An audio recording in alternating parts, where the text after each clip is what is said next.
Going to be doing a review on the Harbor Freight Shop Press 60603. It's the silver one. The older model was the 32879 20-ton press. That was orange. And if you notice that you just seen the hydraulic pump or the jack and the press are both the same numbers. So just to let you know. Now, the other thing is that I put a air over hydraulic jack in. It's a 20-ton. That's the 95553. Now, the one that comes off the side, if you look at the back here, where the input of the air goes in, okay, that's the top feed. That's 9553. Now, they have one also that the inlet comes in on the back side. That's 69593. Okay, that's the only difference between the two. The one that comes in off the top is the newer one, and it also, as you can see down here, it's got a muffler on it. That was one of the other complaints that I seen on the reviews of it, is that it was a little loud. So they put this little muffler on it now, and it's cut the noise down substantially. With the press, you also get two of these plates that you can put on the bottom in order to do your pressing. Okay, they're changed also. The original ones were cast iron. These are actually hot rolled steel, because you can see the cuts from the torch. You can see how they were cut, and they're not just formed like you would if they were cast iron. So there's an improvement in that. The other thing about the press, when you get it, it comes in two boxes, and the one box has all the parts for the press. And if you notice, this press is not welded. The original ones, one of the complaints were that the welds didn't look quite as competent as they should be. Though I've never seen anything where one came apart or blew apart. It was a complaint that I heard several times. So apparently they're listening.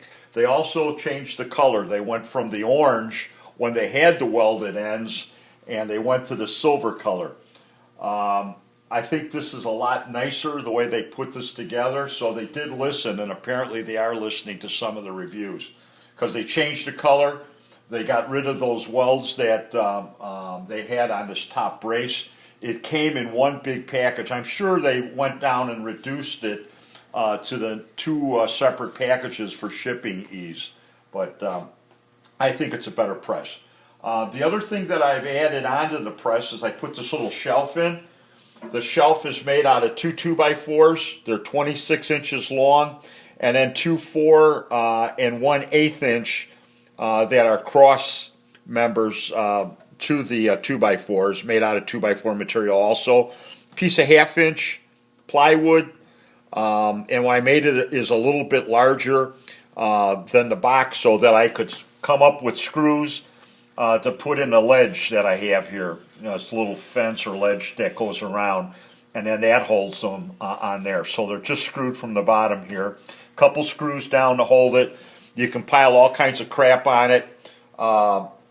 It keeps it right in the area, and you can keep it all with the press. So, you know, you can put your, the extra things that you may have for pressing out bearings, etc., and shims and everything else all in one place. The other thing that I added up here is actually when I put the swag press brake together, I wanted to find a place that was convenient for the handle for the hydraulic manual jack.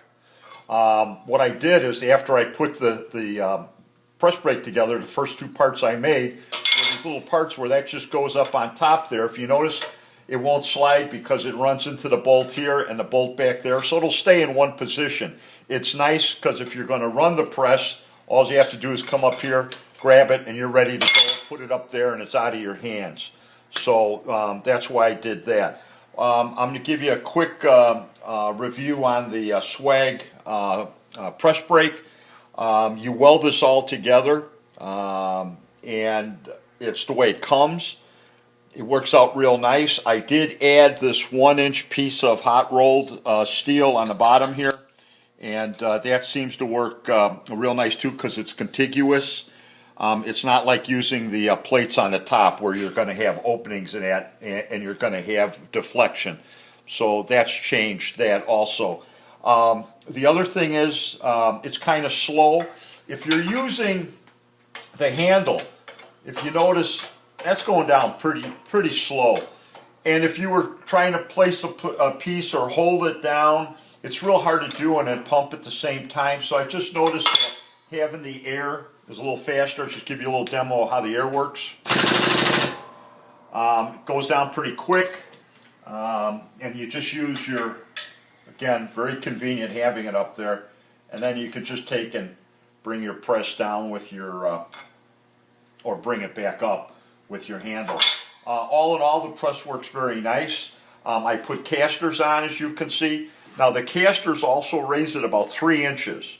So that was another good feature that I had while putting these on. So it brings the table height up a little bit for you. So you're not crouched over when you're doing everything. So, and it's very solid, as you can see. To move this, it moves very solid. And also there's locks on the wheels, so if you want to lock it down. All works real nice.